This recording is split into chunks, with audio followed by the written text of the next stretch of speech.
Hi, I'm Dr. Andreas Michaelitis, Chief Psychologist at Noom. This past year has shown us how important our overall health is, and Noom is here to help. Most weight loss plans fall short because they don't provide lasting results. But at Noom, our psychology-driven approach is designed to help you change your relationship with food. Changing the way you eat starts with your mind, and Noom gives you the tools you need to succeed on your terms. Sign up now and lose the weight for good at Noom.com. That's Noom.com. This is Mugglecast, episode 27 for February 12th, 2006. GoDaddy hosting plans are now more powerful than ever. Best of all, plans start at just $3.95 per month. And no matter what plan you choose, your site receives 24/7 maintenance and protection in the GoDaddy.com world-class data center. I use them for my personal website, AndrewSims.com, and I know that GoDaddy has some of the best affordable hosting plans online. I recommend you use them for your upcoming website or podcast, because as a Mugglecast listener, enter the code MUGGLE, that's MUGGLE, when you check out and save an additional 10% on any order. Get your piece of the internet today at GoDaddy.com.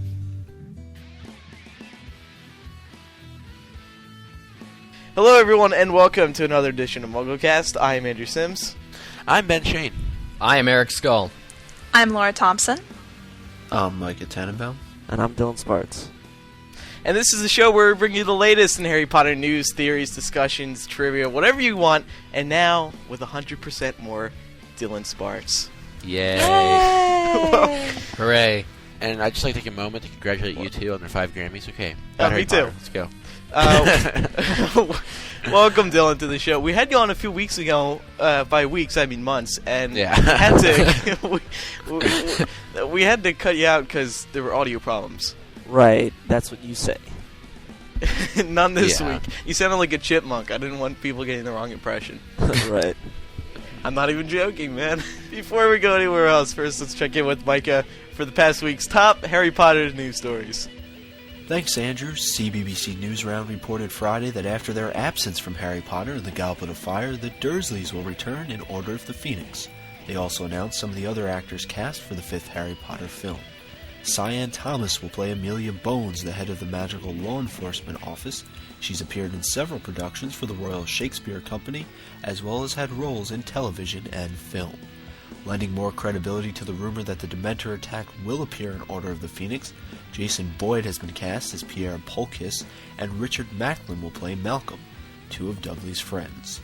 Young Peter Pettigrew will be played by Charles Hughes, and young Lily Potter will be played by Susie Shinner. Finally, Richard Leaf will play Ministry Auror Dawlish, and Nick Shim has been cast as Zacharias Smith. Warner Brothers said earlier this week that both Gary Oldman and David Thewlis are under negotiations to appear in Order of the Phoenix. Filming began for the 5th film on Monday. Moving from Order of the Phoenix to Goblet of Fire, Warner Brothers has released a commercial for the upcoming Goblet of Fire DVD. You can check it out, as well as a review of the new DVD, over on MuggleNet.com. The Harry Potter series has been nominated for a Kids' Choice Award in the category of Favorite Book, while Goblet of Fire is up for consideration in the Favorite Movie category. You can start voting on Nickelodeon's website March 6th. The awards will be presented on Saturday, April 1st at 8 p.m. And don't forget, voting for the 2006 AOL MoviePhone Moviegoer Awards is still open. Nominations are in the areas of Movie of the Year, Goblet of Fire, Actor of the Year, Dan Radcliffe, Actress of the Year, Emma Watson, Best Scene Stealer, Brendan Gleeson, and Vilest Villain, Ralph Fiennes. Finally, you've asked about it for months. Now the video from our live New York City podcast is available over on Mugglecast.com's episodes page. That's all the news for this February 12th, 2006 edition of Mugglecast. Back to the show. Okay, well thanks Micah Tan. Let's go to some announcements before we do anything else this week. One email that we've been getting a lot of is, where did all the older episodes go on the feed? The reason we don't have any more than 10 episodes on the feed is because it gets sort of crowded and it's not necessary. So if you want to have episodes before that, go to MuggleCast.com, click on episodes. That's what I just said. I don't know why it was so hard for him to say that. Because I have ADD. What's the? You trying to but insult so me or guys, something? won't that mess up the way people play Mugglecast on their iPods, because it won't show up under podcasts? It'll show up under. Some people are saying that, but is that true? When it goes out of our feed, it deletes it from their podcast? No, it directory doesn't. It thing? shouldn't. Yeah, I No, don't what it think does, so. it shows up as songs, except the problem is the earlier episodes don't have the same artist there under, like Andrew Sims, Ben Shane, now it's just as the Mugglecasters, so it's But almost if you go to impossible. podcasts on your iPod, all Yeah. the ones that aren't on our feed anymore aren't there. I don't think that's true. If I'm no, not if- able to test it because all of I'm my saying is settings. if you direct download, it doesn't there's no way to get it onto the Oh, podcast right. part of the the thing. Right. It just shows Well- up as a random episode Yeah. Well, or a random song. what are you There- gonna do? There's no way to Yeah. fix it. Buy an iPod. Well, that's the problem. People, it's going to show up in a different place on their iPod. That's what he's saying. Yeah. But it's not an issue if you've already downloaded all of them through the Well, right, feed. but it actually New people, yeah. yes. Okay, No, enough of that. this is the Boar Fest with I know. Andrew and Eric. This is This Week in Mugglecast Tech. Yeah. All right. And now an update on the Andrews Listener Challenge that is sweeping the nation. My segment contest, create your own Mugglecast segment that will then be aired on our show, and you also win a fabulous Mugglecast T-shirt for you and everyone who participated. I'd like to remind everyone that you must send your final entries to challenge@staff.mugglenet.com and send any questions to me at andrew@staff.mugglenet.com. This is the final week for the contest because it closes on the 18th. When we release the next show, it's closed. So get them in this week. So, Ben, we have to remind everyone that we are now selling Mugglecast T-shirts. That's right. Get yours today. Visit Mugglecast.com, and there's a link that says store where you can buy a T-shirt that comes in 2 designs and a variety of sizes. The cost is around $15, and for every shirt you buy, it supports the site and supports Mugglecast in itself. And they come in two great designs. A little, what do we want to call it, Ben? Not iPod. Generic headset that are coincidentally white. And style. have different colored backgrounds. You guys will love them. They look great. I mean, Ben and I both have one. We wear them proudly. Exactly. And we get noticed for once. Yep. And then also the second design is a mic bolt, which is a microphone and a lightning bolt skewed into one. It's really cool. It's a great design for our show. Fits perfectly. And now you can wear it. But not only that, Andrew, we need to remind them that it's actually a T-shirt that I'm wearing at this moment. You can buy MuggleNet T-shirts at MuggleNet.com, of course. The website, the Harry Potter website this podcast is for, and those T-shirts go to supporting the podcast and go to supporting the site. So We appreciate your purchase very much. So go any business. We love it. Mm-hmm. So thank you, and go buy one today. Right now. All right. So thanks everyone. And we have 2 corrections from last week's show. For one, we mentioned that we asked, well, what the heck does Wormtail do with his silver hand? And Margaret from New Orleans and a few other people pointed out to us that when Wormtail receives it, he crushes a stick to dust with his new shiny hand, which means that it is very powerful. So we really did know what it was for. Because he's cool Yeah. like that. We didn't look into that fully. So sorry Andrew, about I'll that. handle the second one. Oh, okay. Go ahead. All right, I can handle the second one. The second correction to last week was In an somebody. hour or less. Okay, no, absolutely. A few people sent in concerns saying last week we discussed whether or not Peter Pettigrew could reveal himself fully to the public, and I had speculated in the episode with everybody else that he could not indeed show his face because that would mean that Sirius was innocent and there'd be this big revolution and everything. However, people sent in copies or segments of the first chapter of Harry Potter and the Half-Blood Prince during the Other Minister, where Fudge is admitting to the Muggle Minister that Sirius was innocent. Now, what I wanted to say was that I had this in mind while thinking about it, and I truly don't believe that the wizarding public has been informed that Sirius is innocent. I just think that was Fudge giving in to explaining it. At that moment, he was explaining everything to the Muggle Minister, and even though Fudge admits that to the Minister that he was, that Sirius was innocent, that he was wrong. Yeah, I agree. I think if Sirius's name had been cleared, then Joe would have mentioned it, definitely. I don't think Fudge is the kind of minister who would, the kind of politician who would admit things to the public. So even though he may have thought, even though he may have admitted it to the minister, I still don't think the public knows. And was there really any reason for the Prime Minister to tell the public? Because he would have been the one who would have told the public, right? There wasn't. It was just a matter of, the minister at that time was running through with Fudge all the stuff that he'd told him in the past, and Fudge had to correct himself because, oh, gee, that was very unfortunate that we were wrong. But I swear, I really don't think he told the public. Not to mention, Fudge would have been in a whole lot of trouble. Yeah. And he would have been ousted out before they deemed him incompetent. They would have kicked him out long ago. So take that and rewind it back. Yeah, that's right. Take that. No, I'm just kidding. We appreciate when people point out. We really do. When we, but I had that in mind. Yeah. Because we're not perfect. It's hard to get every detail nailed down into our heads, and sometimes we're going to screw up. So also, you rarely, very rarely. Yeah, we do appreciate. I did get several emails concerning the fact that people thought that we were saying Dumbledore knew that Pettigrew was the secret keeper, and I just wanted to clear up that I don't think that was the point we were getting at. I think we were getting at the point that Dumbledore thought one of the Potter's friends was a traitor, not anyone specifically. So, right, yeah, I saw emails about that too. Thank you.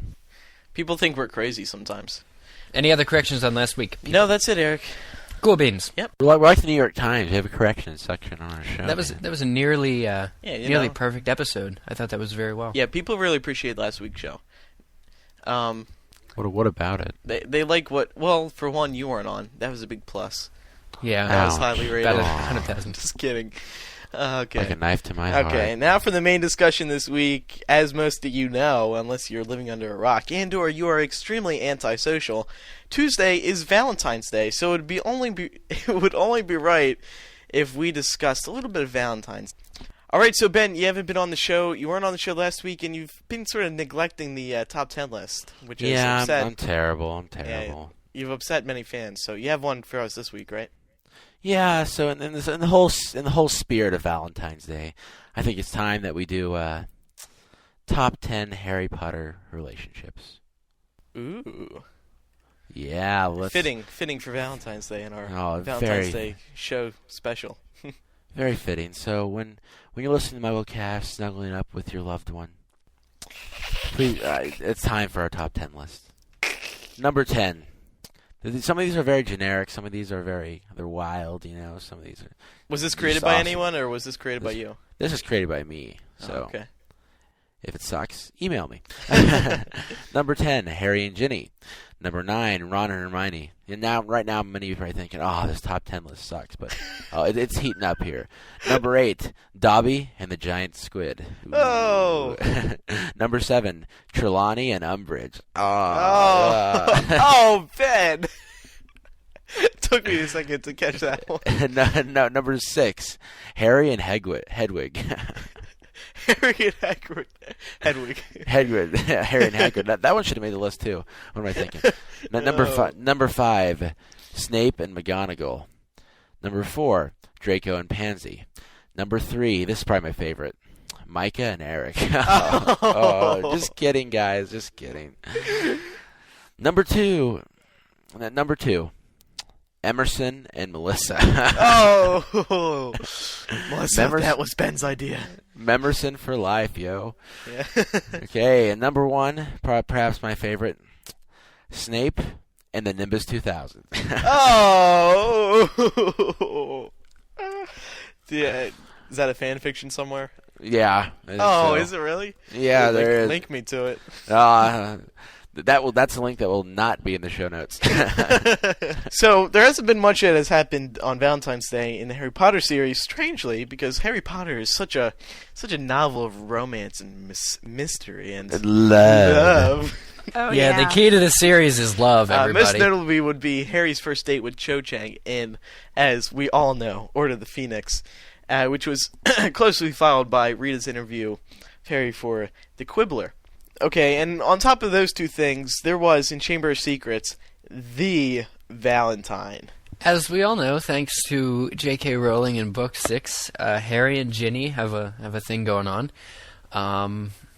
And in Chamber of Secrets, 4 years prior to it, Ginny sent Harry the Valentine with the little cupids that really, really embarrassed him.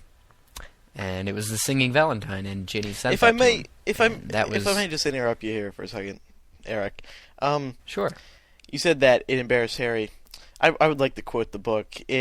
Harry would have given all the gold in Gringotts to evaporate on the spot. That is how much he was embarrassed by. Well, which is interesting as well, his reaction to it. I think the two most interesting facts are that Ginny was only 11 at this time, and she was, and that's the perfect, little girl action to. But even then, she was displaying magical talent to bewitch, Cupids to show up and give them Valentine. That wasn't what happened, actually. Lockhart commissioned a bunch of the little to send Valentines. Cupids to come in, and you could have them send Valentines. Oh, wait, I mixed. So, okay, then she just used it. But still, she was acting on her affections for Harry at a very young age. And, of course, she told Riddle about it, too, because that's how he knew maybe about one Harry. of you can answer this for me, but I don't know why there's so much speculation as to why it might have or might not have been Ginny. Because in the book, Draco insulted the Valentine, and he said it towards Ginny. I don't remember what he said exactly, but it was something along the lines of, looks like Harry didn't like your Valentine. Right, and then Ginny covered her face and ran off. So... Which I felt really sorry for her, because it was an innocent, Yeah, that was bad. It was an innocent, I don't even know how to put it, innocent love. I'm crying all over this episode. And so then the second thing I wanted to bring up as far as that Valentine event goes is how Harry reacted to it as well. Like you said, Andrew, with your fabulous book quote, that Harry would have given all the golden Gringotts to evaporate on the spot. Right, that was on page 238, chapter 13, U.S. edition. Nice. Thanks. Nice specs. Yeah, I have it all in my head. I'm sure you do. That's pretty much Harry's typical reaction, and I think in Chamber of Secrets, Harry is very characterized as not wanting fame, and with Lockhart around always giving him tips on being very famous, it seems Harry is really just an impenetrable character when it comes to showing affection, and he just doesn't want to be classified as arrogant or attention-seeking. Let's talk about shipping. What is shipping? I'm like Dr. Phil. I'm like the Dr. Phil of shipping. Oh my god. Well, you know what I'm going to say here. I think shipping, it is very, very important to the Harry Potter series. Shipping is very important to a lot of people of the Harry Potter series. And some people take it a little too seriously. It's fueled by the fan fiction. It's fueled by these crazy fans. It's fueled by shows like us. It's fueled by... It's. I think it's next to the whole plot, the in-depth plot, and figuring it all out. It's just amazing. Yeah, I really don't get it, because you look at the books and they really don't have a very heavy romance line in them, but you go to MuggleNet fanfiction and romance is the largest category. Right, that's because people, they love writing about things they can compare to, And another thing is, what's surprising is that Harry and Hermione is the most popular ship. I mean, there's no denying that. Even though it's not going to happen, it's still the most popular one, that people write about.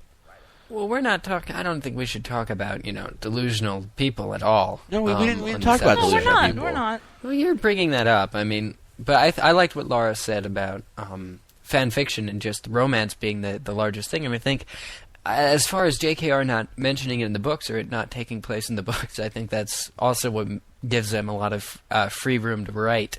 And wherever there are characters, there will be relationships formed, and I think people just have their own interpretations of what characters should be with who, and then they let it free roam, and other people say, hey, we really like that, so let's write about it. We keep referring to people, but it's I think we need to be more specific. It's these teenage girls. Their hormones are raging. Oh, yes, come on. It is. Yeah. It's true. It's true. Eric, do you have an argument against this? I'd be... Hold on, Andrew. I'd be careful of insulting I'm not teenage insulting. girls because they account for 72% I'm not of our insulting. audience, I'm so. saying that it's the perfect thing for them. Majority? It's what interests them the most. That's why the Harry Potter, and probably why it's so successful, because you have these teenage girls, on top of swooning over Harry, they have this huge world of shipping they can get into. There's podcasts about shipping. It's huge. No, it really is true, because you look at whenever I was in public school, most of the girls my age were reading romance novels. So it's just something that teenage girls get into, and there's nothing wrong with it. It's just an age thing. Eric, did you have an argument against this? No, I think it was rather proper in pointing that out, and I think that Harry Potter, among other things in romance novels, is just something for teenage girls to get into because of whatever reasons, but it's just a shame that they aren't in real relationships. Not that it's their fault. Do you think... So yeah, if you're not in a real relationship, call up Eric's School. Joe has said in the past that nothing that she reads online or like the movies don't affect her writings of the book or anything like that. But do you think J.K. Rowling takes in all this shipping and puts it into her books because, well, if the kids like it, then might as well interest them more? Or, I don't think so. I think she writes what she writes. She knows exactly what she's going to write. Dylan's correct. Persuaded by any party. Dylan's right, except where a certain emphasis lies. I think no matter what relationships had to occur in the books, but JKR was very adamant about putting in hints and clues that Ron and Hermione were going to get together and not Hermione and Harry. And so she's pointed the direction, and I think she's responded to the shipping by just making it a little bit more clear than she might have prior to it. Just like everybody pronouncing Hermione's name Hermione, and she had that thing in Goblet of Fire where she made Victor, pronounce it right, so we all knew. It's just JKR's way of kind of responding to us subtly, but I mean, as Dylan said, I think she does know who's going to get together. It's just a matter of, I think she might not have pointed it out as much as she did if the fans hadn't been shipping other things. She wants to write the books how she's going to write it, because I think we have that figured out, because it started out sort of like a kid's book, and then by the 6th book, we all know it's not a kid's book at all. She doesn't have to turn it into a whole plot. If she throws one sentence in there saying Snape and McGonagall looked at each other in a funny way, it's going to start up a whole new frenzy. These people are intense about this kind of stuff. I think it's a way of her humanizing the series a little bit, too. I mean... You know what I mean? Yeah. So people can relate to it. I also think that in comparison to the first 5 books, book 6 really seems like it has just this huge romance line in it. But really, when you look at it on its own, as just its own book, it's really not a lot when you compare it to other books that you might be reading that have huge romance lines. So I really don't think that she's just doing it because a lot of people seem to like it. I think she's just doing it because it's part of growing up. I mean, how weird would it be if Harry had gone 6 books without kissing anyone? I agree with R also that it needed to take place. It would have been really weird. So yeah, book 6 was the point where JKR just had to establish that before it was way too late. I know, but the thing that got to me was when I read the part where Harry first kisses Ginny. It felt like straight out of a fan fiction story. I don't know. There's nothing wrong with that. No, there's nothing wrong with it. It was definitely a little, I would say, overdone, but not bad, just not what I was quite expecting. When I read Half-Blood Prince, I read it twice in, I think, about a week or so. The first one was 24 hours, and the second one I took my time. But I thought at first that the book was all about snogging, and I was so tired, and everybody I was talking to said, yeah, oh man, I couldn't get enough of that snogging. It was just snog, snog, snog this, snog that. And then I read it again, and the second time through, it really didn't seem that big at all. I was shocked. I was like, wait a minute, where is all this snogging? And it was funny, because when I was first reading it, I was like, oh my god, this is so much more romance. But at the same time, the second time around, it didn't seem like any. And it seemed very, very minor, in fact. So it's interesting to find out how much romance is actually in that book. Well, Ben brought up a good point that it sounded like it came straight out of a fan fiction. So is she being influenced? I mean, I hate to say that, but she says that she looks at the sites I don't think and so. reads all the crazy stuff that's going on. I think it's less influence and more the fact that it did go 6 books without waiting. I think it just seemed more like a fan fiction and more outward because she had waited so long. And, anything Harry and Cho did in Book 5 still wasn't adequate enough to, set the whole stage for romance in the books. I just think it was JKR's way of... I think it's the way the book came out. And it may have seemed like a fan fiction because we weren't used to it. But, I mean, that's only because we just hadn't had any of it Also, before. there are so many Harry Potter fans that it was extremely unlikely that Joe was going to come up with a situation for Harry and Ginny that hadn't already been written in a fanfiction. As well, I think, if anything, the fact that Book 6 seemed like fanfiction just says that we have some pretty good fanfiction writers out there. Yeah, I mean, I think she felt that she had to add certain human elements, certain everyday elements of life to the book and to the series, and, the whole romance angle is just one of them. Yeah, and to say that the fan fiction writers couldn't capture the same angle would be a little bit of an insult, a little bit of a low blow. I think some of them have, and some of them have created work that is sometimes adequate and worthy of Harry Potter. What about Book 7? I think it would be a great idea for Joe to throw in a lot of those little lines that would stir up some controversy, because since Book 7's the last book, leave it. Yeah, exactly. You leave it completely open. It's gonna keep the interest in the series going for a while. See what I mean? That'd be really cool. Except we'll be for talking the fact about it that on here. I know. There'll be some weird fanfictions coming in after Book 7. Joe, Oh my god. we need something to talk about. Please leave stuff open. Yeah. Please just... Oh my gosh. We're going to lose listeners, and we're going to have to live on the streets again, please. Okay, so on top of the romance this week, we have to get into our character discussion, because without it, Mugglecast is simply just not complete. So this week, we will be talking about, of all people, former Professor Umbridge. But you know what, Andrew? Dolores. What's that, Micah? Nothing says Valentine's Day like Professor Umbridge.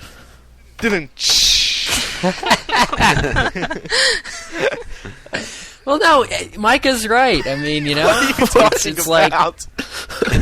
Well, you told me that's like the character discussion. It was like Umbridge, and I was like, "What the hell?" Irony. The irony. It's so not, but it's good. It's good. Micah's right. Nothing says Valentine's Day like Umbridge. Dolores Umbridge. Umbridge was appointed to the position of Defense Against the Dark Arts at the beginning of the 1995-1996 school year. We don't agree with that. But she did not seem to possess any talent for the subject. She was, however, both willing and able to commit at least one of the 3 unforgivable curses, the Cruciatus Curse. Her other abilities were limited to manipulation of circumstances in her favor and a penchant for cruelty, almost as depraved as the Death Eaters themselves. Is that of the Death Eaters themselves. She's short and fat, she's toad-like, she has short fingers, she has a really annoying voice. She oftentimes gave Harry detention, where she had the special quill where it would engrave it in his arm, too, and like a little spot on his hand, whatever he was writing. She used to work for she used to be the senior undersecretary to the Minister of Magic, and nothing's really known about her early career. And we know that she was thrown in there because they needed another Defense Against the Dark Arts teacher. And like every other Defense Against the Dark Arts teacher, she didn't last. And the one thing that we all absolutely hate about her the most is that she issued all those educational decrees that drove us insane. Oh my god. As I read that book, I would pound my fist against tables, and I could not stand it. It drove me nuts. Oh. Is that why there are all those holes in your walls, Andrew? Yes. Yes. Oh, wait, those holes? Those other holes? No. No, all throughout Book 5, it was really just a question of what will she think of next. And, she was the absolute dictator, where it's just like what she's tried to do goes, and nobody supported her, and it was great. The whole thing where Professor McGonagall openly opposed her and said to her, I wasn't sure that I had the authority, to clean up that mess, or I think that was Flitwick or somebody. It was just so great because she was there at Hogwarts. Nobody wanted her there. Dumbledore let her there because he couldn't conflict with Fudge at that moment, and she was ruining everybody's lives, and she got no respect, and she really didn't deserve any. So it was like, she knew she wasn't welcome there, but she still made everyone's life a hell anyway. And it was just the character that... it's the only character that I actually just punched my pillow repeatedly after reading a line or, from the book. It was just... She made me feel so... She's the only character. And Lord Voldemort, I love reading about it. But Umbridge, no. So some of the questions that we have a series of questions, but one question that comes to mind is, what house would she have been in? Not Gryffindor. I don't think. Slytherin. I don't know if she's like Slytherin. I don't think she fits the Slytherin personality. I think she does. She's overly concerned about herself and her own personal morals. I think it's one thing to be there stationed under the Ministry, but she actually took matters into her own hands beyond what even the Ministry would try and control Hogwarts as. And if you think about it in the long run, she also sent the Dementors to Privet Drive, which was in complete defiance of the Ministry. And if anything, it complicated a lot of things for the Ministry and for Harry, and that was all because she, personally wanted to. I don't know if it's possible to determine whether she's really Gryffindor or whether she's whatever she is. She's not brave. Because here's what happens. Here's what we do when we talk about sorting people in the houses. The people we don't like, they go into Slytherin. The people we do like go into Gryffindor. The people that are lamers, that don't talk to anybody, go into Hufflepuff. And the people that are smart go into Ravenclaw. But what's wrong with that? I mean, I'm saying, I don't think that's necessarily I actually think representation. Right. No, I think it is. Well, I would agree with you if it weren't for the fact that she did something to endanger Harry's life. Yeah, but so did Pettigrew, and Pettigrew was in Gryffindor. By sending the Dementors to Privet Drive. And defied her own law, and it's, to do that. I think there's definitely... I think what a lot of people don't consider is it's not just good traits that you put into houses. It's bad traits as well. And Gryffindor, Hufflepuff, and Ravenclaw have them just as much as Slytherin does. Slytherin just happens to have gained a reputation for having bad traits. Yeah. Well, we said that last week as well. It all depends on the person. As Dumbledore said, that it's our choices who make us who we are. But I really honestly believe that, Umbridge would be in Slytherin, because even though she's supposed to be buddy-buddy with Fudge, she went and sent the Dementors after, Harry to Privet Drive just because also, she wanted him... Notice which students she buddied up with. Yeah, exactly. The Slytherins were her Inquisitorial squad. And first of all, she definitely wouldn't... No, she wouldn't be in Gryffindor because she's not brave at all. She needs to have a squad of little Dracos running around. No. The flaw here is that... Okay, what you fail to realize is that sometimes we wonder, how did this person make it into this house? And it's because a sorting hat is the only person that can read their mind, so to speak, and tell what they truly are. Just because she gives out the appearance of being a big dictator and all these terrible things doesn't mean that she'd be put in Slytherin. So wait, are you trying to say that she's actually a good person and that her whole Inquisitorial squad and everybody she gets to wreak havoc on the school and write people up, good people, including... prefects and other things, and get them into trouble? You're saying she's actually not a Slytherin, or not? I don't think I ever said anything about her being good. I just said that her outward appearance doesn't reflect how she truly is. So you're saying she's not a Slytherin type of person, or she's not? I'm not saying that she is, and I'm saying that it could be the case, just because.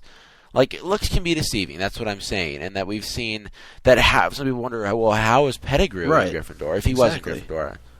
He was. We went through this last week with Pettigrew being in Gryffindor. Yeah, how is Pettigrew in Gryffindor if he's so, he's working for Voldemort? How could a Gryffindor be working for Voldemort? No, that's what I'm saying, Eric. Yeah, I think you're right in pointing that out. I think the case of Umbridge, clearly, even though she is an evildoer, I think at the same time she's clearly had issues beyond that. Seems to be a smart person as far as she knows what she can and can't do, and the whole reason behind her educational decrees was that she knew she could do that. So why then would she actually go and send Dementors to Privet Drive? Do we know why she did that? I mean, clearly she was upset, or she really has. But there's so many things you have to take into account. For all we know, she could be under the Imperious Curse. See, that's the thing. We don't know who's acting on their own will and who isn't, and whether that's truly how she is. That's very true. Maybe she felt it was the right thing to do. What makes her act this way?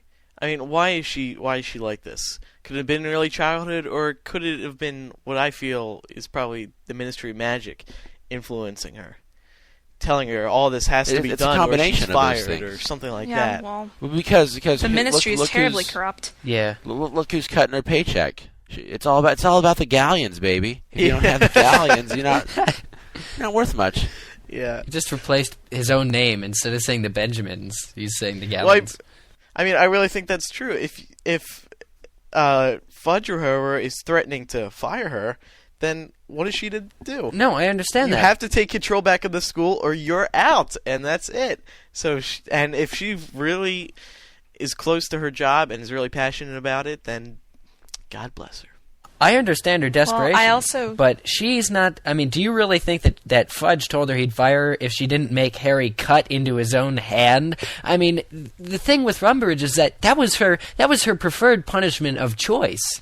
No, those are just side things, dude. Things that was her punishment of choice for Harry. It's the most. I think she's just power the most hungry. heinous thing of ever is to dig into your own hand, and again and again and again. And she outright denied any claim that Harry made that Quirrell was a good person and a good teacher, and that she openly insulted and took pleasure in knowing. I think that's what everybody's forgetting because it's all been a while since we've read Book 5. But she took pleasure in. I read it last night. In Harry. Oh, you did, Andrew? Very nice. She took. Yeah, I read mine a lot too, but that's okay. I'm sorry. Well, she had so much pride in proving Harry wrong and making Harry suffer because he knew the truth and she was ignorant to it. But would she have done that to anyone else but Harry? I think She there was did such it a to, hate at the Ministry. Lee Jordan. She did it to him. Oh, really? Yeah, but it wasn't to the basically. same. It wasn't to the same extent though, where we see every night. Yeah. Every night Harry had attention, and he had to go in Not there every and night. dig into However, his hand. Well, it was a lot. I think that Umbridge is the type of person who is so power hungry and is just so. She just needs to show that she's superior to everyone else by forcing people to do things that they don't want to do, by taking power over things. And the first person who disagrees with her, they're screwed. And watch out. Well, and screwed to a point where everybody else is afraid to speak up. I mean, I really liked the very few people like Lee Jordan who stood up to Umbridge after they saw what had happened to Harry, perhaps, or even in the midst where they understood that she was not going to tolerate their upheaval. They still did it anyway. What's the word I'm looking for? It's totalitarianism, right? It is, but also I got the distinct impression, especially in the scene where Harry flips out on Umbridge the first time in class and says about how Lupin was a great teacher and about how Voldemort was growing out of the back of Quirrell's head, all that stuff. I got this distinct impression that she knew that she was a person who actually was smart enough to understand where Harry was coming from, and oh, of course she knew. No, she knew. That's why she didn't want him to say anything. She knew the point because it threatened her position. It did, but at the same time, she knew that Harry was right. And she openly denied him and punished him for telling the truth to everybody else because she was. Yes, because it. Right. Well, it's how you keep control of something, Yeah, it basically just undermined anything that the Ministry might tell the public if Harry was right. So of course she did. Exactly, but it was she did it with such pleasure. I really don't think she's in a hard enough situation where she can be that mean just because she has to be. I think she wanted to be, and I think that's what would probably make her. Oh, I think she did too. I think she wanted to be. And I think that assuming the common house stereotypes, considering those, she would most likely be put in Slytherin, but obviously we don't know her true circumstances as a child, nor do we know terribly much about, in depth, I should say, about what the Sorting Hat does and does not accept for certain houses. But for all the ruthless things that she's done as a teacher, I would say she's probably one of the most influential characters in the series, just because without her, Dumbledore's army would never have started. Oh, I agree. Book 5 wouldn't have been half as interesting if it weren't for her. Because what's been happening? Because what was been happening in the series is that each year they get an inadequate or an incompetent Defense Against the Dark Arts teacher, and finally they realize they've had enough, and they say, "Well, let's teach real Defense Against the Dark Arts." So they start the dueling club. No, they didn't realize that. What do they call it? No, not the dueling Dumbledore's club. Army. I meant the Defense Association, not the dueling club. They don't have Mugglecast in Hogwarts. They should. As much as we wish. But no, I don't even think that they realized that their previous teachers had been incompetent, because I don't think they'd admit to that, even if it were. I mean, I think they admitted Lockhart was not. But at the same time, I just think they realized they weren't going to learn actual defense under Umbridge. And I think that's what made them do the Defense Association, or Dumbledore's Army, because they knew, Dolores Umbridge was the kind of person who read from books, and they seriously did not learn any actual, spells in defense. It was all practical with the books and stuff. So they really needed to take action and actually learn stuff, because it was the time in the year where they just had to seriously learn to defend themselves. And I don't think it was just the education. I think it was the oppression. that made them want to revolt against I her. agree. I mean, It was, yeah. you see that every day in school. You have teachers who are unfair or are seemingly unfair, and then the whole class just has this vendetta against that teacher. So, can I tell you guys a secret? I didn't make this connection earlier. I have this new study hall teacher. I won't say her name in case she listens, but she's laying down the rules. First class. She goes over, okay, no talking, no iPods, and then at the end she says, so basically, no fun.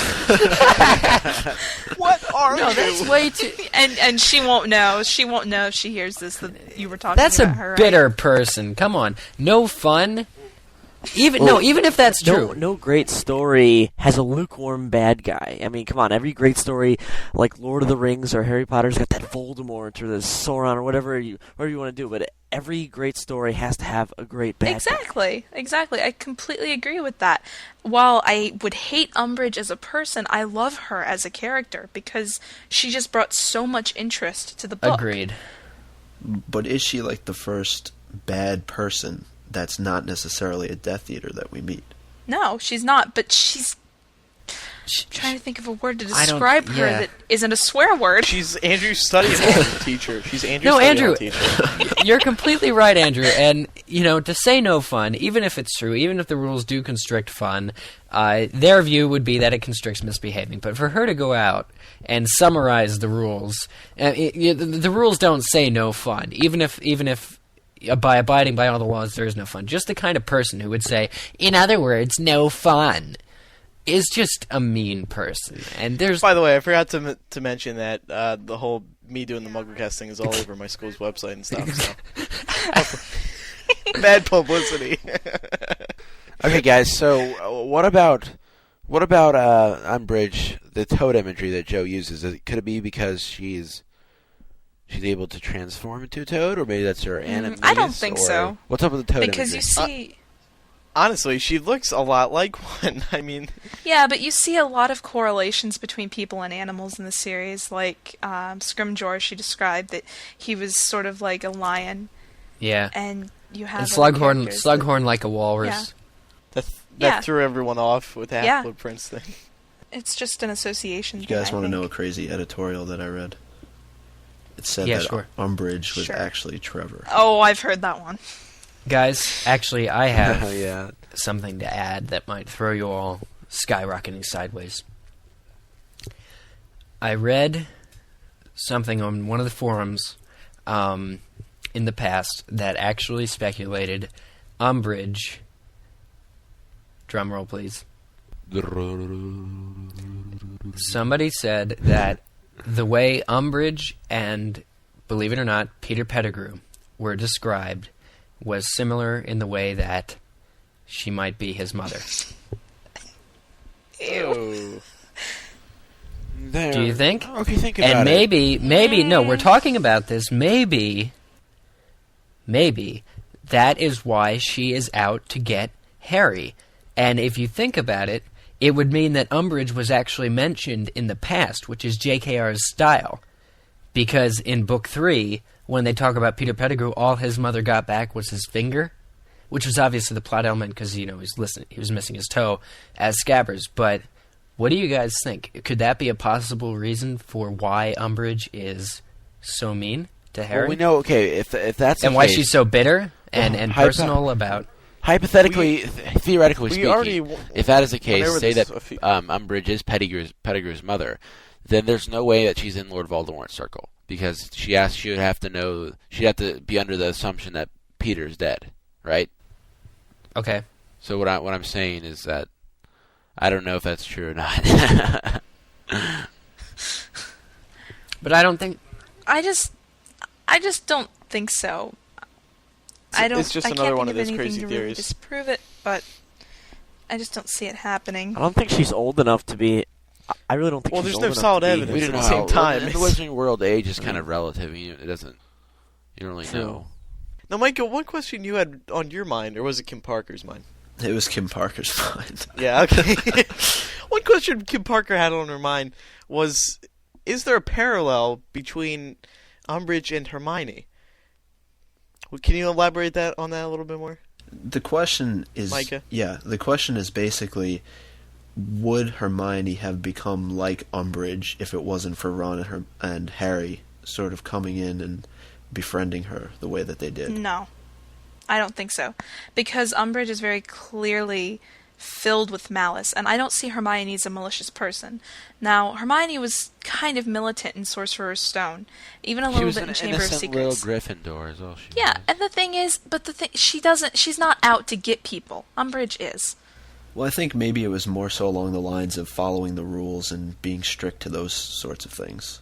And the thing is, that you have to realize is that Umbridge hasn't always been that way, just like Lord Voldemort hasn't always been the way he is. I mean, at one time no, Voldemort was always the way he was, and I think that he was. No, he was.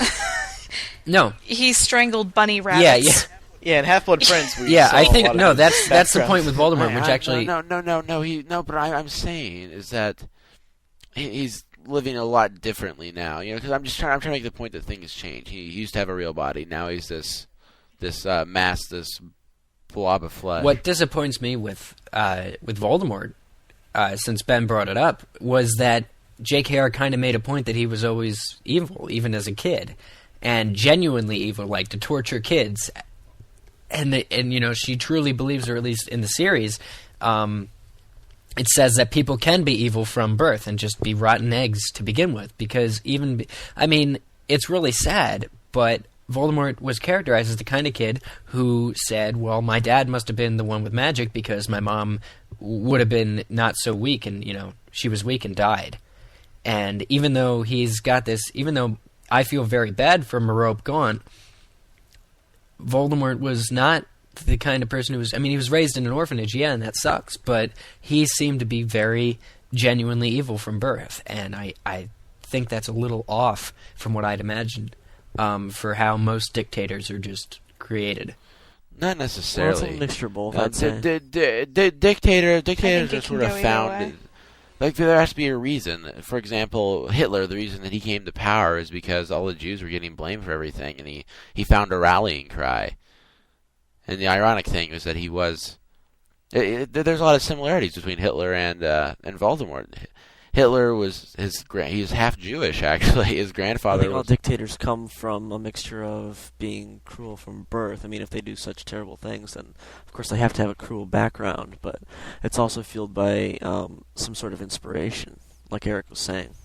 In a way, it makes sense that, Voldemort got no love and, he's been raised in an orphanage where nobody could love him. But at the same time, he's not a lovable kid, and he never was. If he was taking kids into, caves and scaring them, and Dumbledore saw it, Dumbledore should have known right then and there, and I think he actually did that. It just wasn't... He's the kind of kid who was proud that he could talk to snakes and send them and make them do what he wanted to and all that stuff. So do you think Umbridge is the same way? Do you think, going back to Umbridge, that she as a dictator is power hungry by birth, or is she power hungry because she really thinks she needs the power?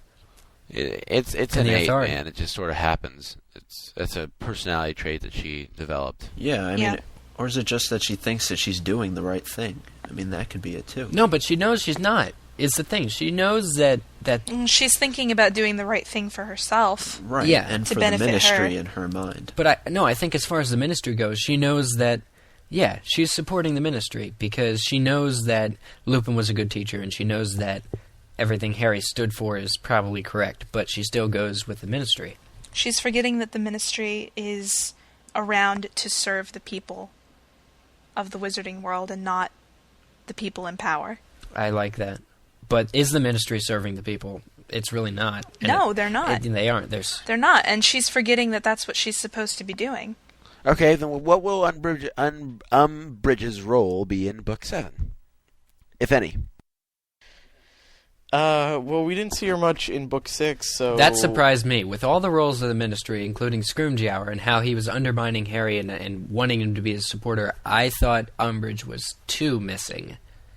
Like, too missing. She needed to be there. If you think Ministry, post-Book 5, you're supposed to think Umbridge and Fudge and all the new characters in 6. But with all the people we met in 6 and how they were trying to change people and arrest the innocent and all that stuff, I am very... shocked that Umbridge was not mentioned. As much as I hated her, I liked her. I was looking for her. Yeah, I was looking for her in book 6, so I'm a little nervous about what she was up to. Yeah, she was there. She was at funeral, so Yeah. she didn't deserve to be there.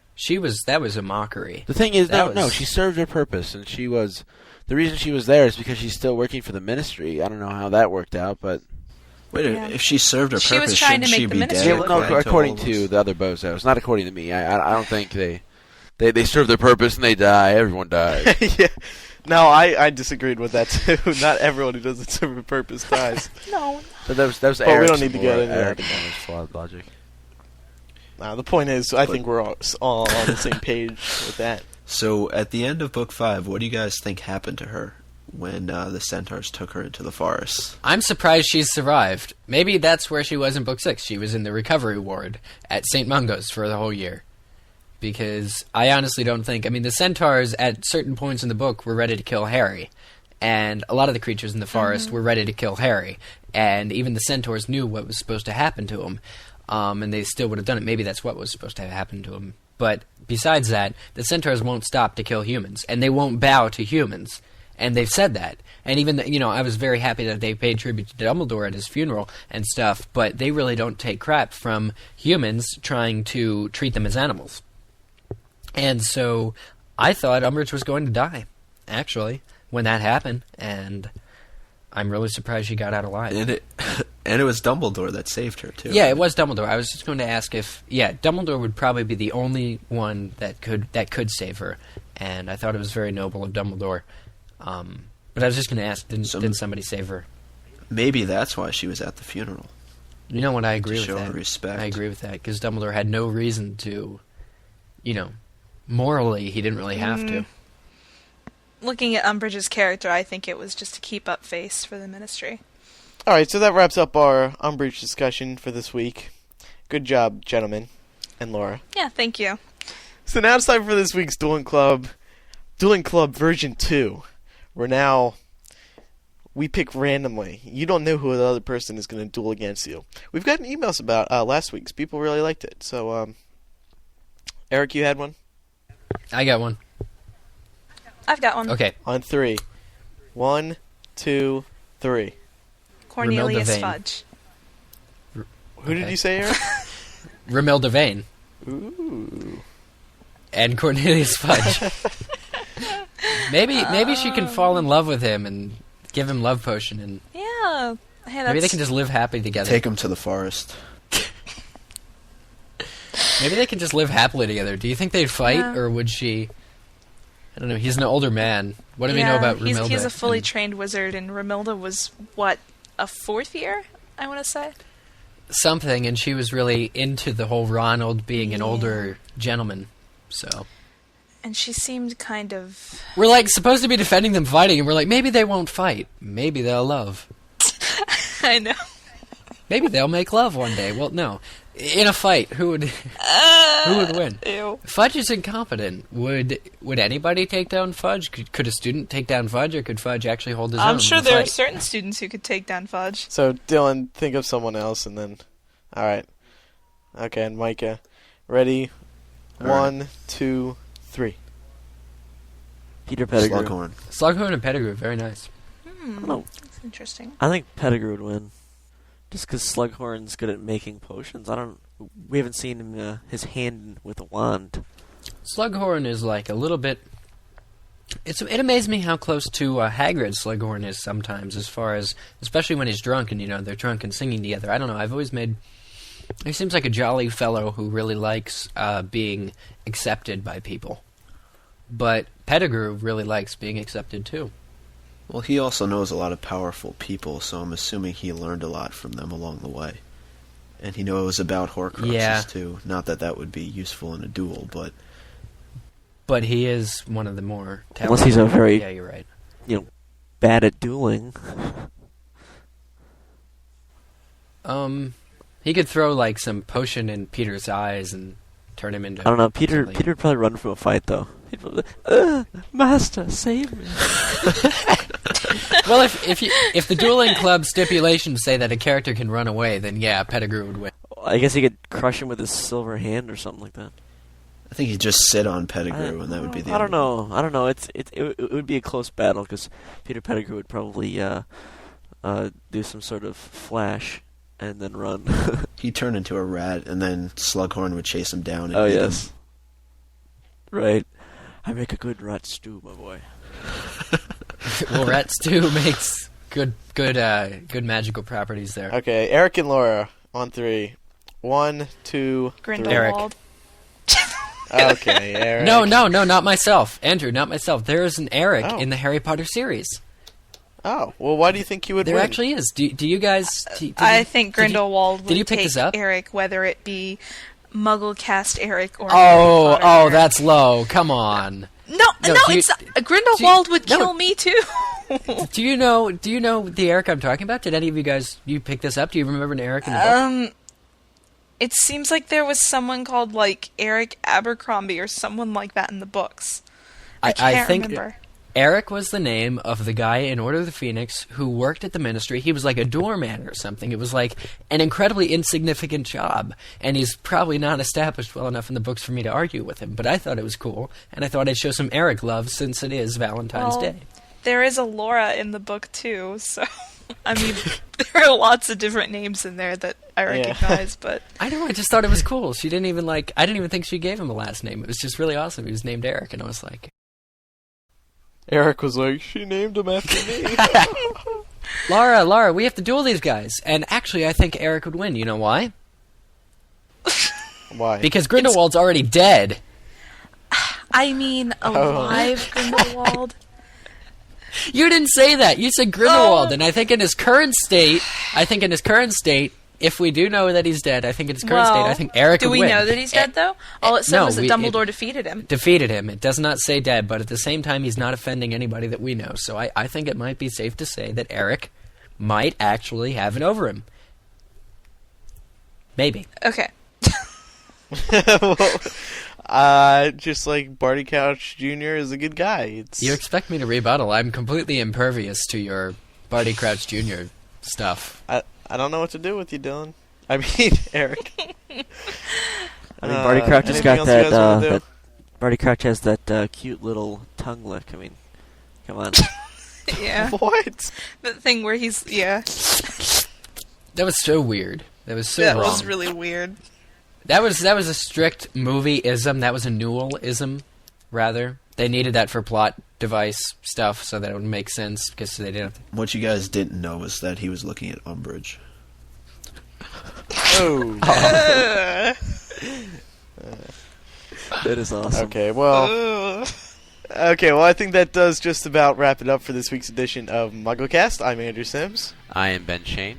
Yellow Card Lights and Sounds in stores now. I'm Eric Skull, particularly fond of a group called Electric Light Orchestra. They're good too. I'm Laura Thompson, a fan of Green Day, and I think that Yellow Card sucks. I'm Micah Tannenbaum. And I'm Dylan Sparks. Dylan, thanks for joining us this week. My pleasure, Andrew. We'll have you on the show again soon, and we'll see everyone again next week for episode 28.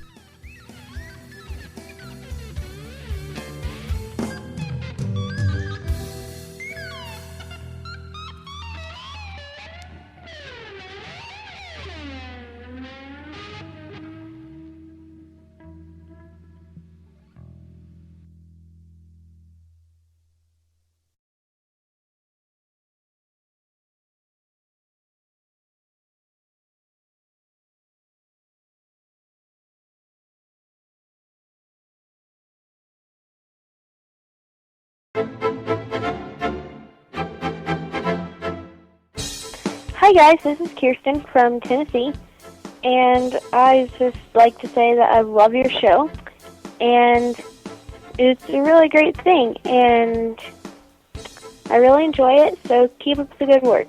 Bye. Hey, this is Summer. I'm calling on behalf of the Twain School Drama Department, where Mugglecast has been voted the best way to drown out our psycho director.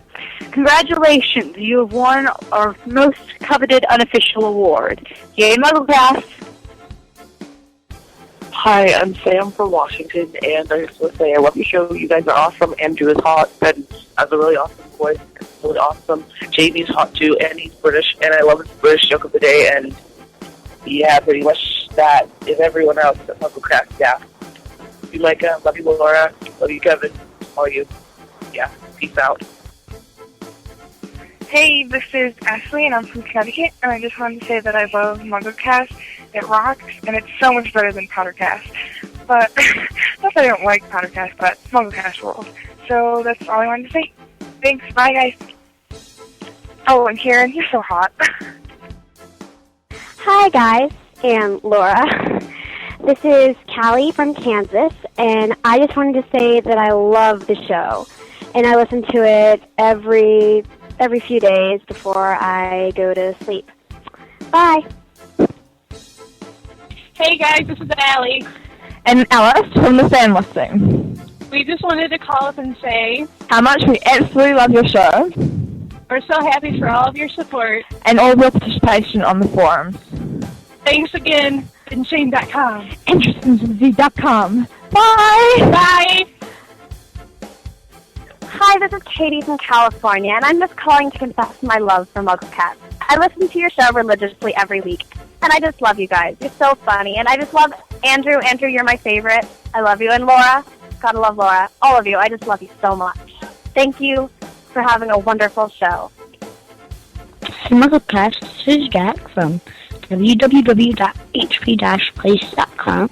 I just want to say hi, and I love your podcast. And I know my set will never be as good as yours, but we're out there. www.hp-place.com. Tell your listeners to go to it, please. Yeah.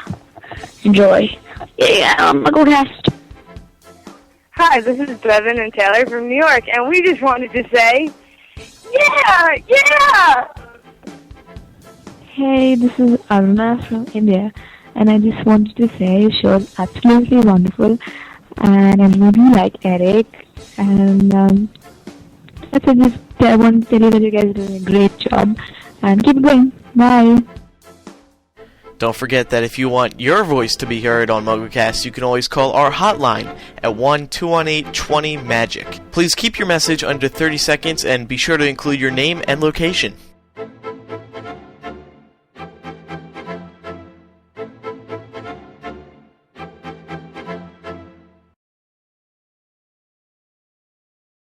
Okay, now for the main discussion this week. As most of you know, unless you're living under a rock, and/or you are extremely antisocial, Tuesday is Valentine's Day, so it would only be right if we discussed a little bit of Valentine's Day in the Harry Potter series. Hey, hold on a sec, Laura. What did get you?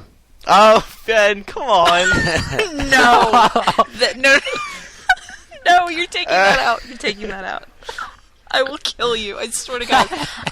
Who's editing this week? Yes. Andrew? Yeah.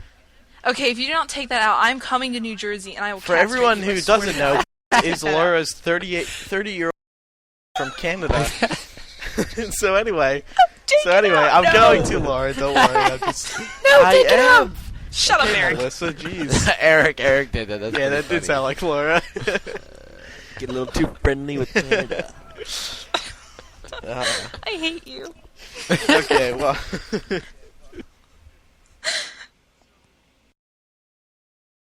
What do you guys think happened in the forest when she was taken away at the end of book 5? Micah, you are the... I cannot... First it's whack, then it's what happens in the forest. I just can't... Micah, I don't know what to do with you. Well, I'm pretty... We're the centaurs. Mogorian had his way. Grow up, everyone. Jeez. So mature. I'm sorry. Centaurs like their toes. Micah, finish your statement and we'll grow up. Should I ask that in a more serious way? Yeah, we'll try to grow up. So, at the end of book 5, what do you guys think happened to her when the centaurs took her into the forest? Well, Micah, I think they took her all night long. I think they took her all night long, Micah. In the deep dark. You know, it's a legitimate question. It is a legitimate question. So answer it. Thanks, Andrew. CBBC Newsround reported Friday that after their absence from Harry Potter and the Goblet of Fire, the Dursleys will return in the 5th movie. They also announced some of the other actors cast for the 5th Harry Potter film. Sion That's a blooper. Ladies and gentlemen, boys and girls of all ages, you have not laughed until you've heard the Micah Tannenbaum laugh.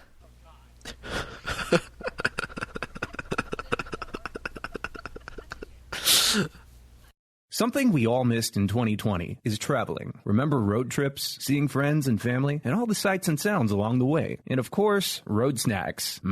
Beef jerky. Well, it's time to get back out there. We've earned it. And when you travel with the U.S. Bank Altitude Connect Visa Signature Card, you'll also earn the most from it. So hit the road and take it all in again, from points of interest to points back for how you travel. Earn 4 times points on travel and at gas stations. And if you book your prepaid hotel or car rental directly in the Altitude Rewards Center, you can earn 5 times points. Plus, you'll earn 2 times points on groceries, dining, and streaming services. And all other eligible purchases? Yeah, you'll earn points on those too. So start earning more today and connect with 50,000 bonus points, a $500 value when you spend $3,000 within the first 120 days of account opening. Learn more at usbank.com/Altitude Connect. The U.S. Bank Altitude Connect Visa Signature Card is issued by U.S. Bank National Association, ND. Some restrictions may apply. Member FDIC.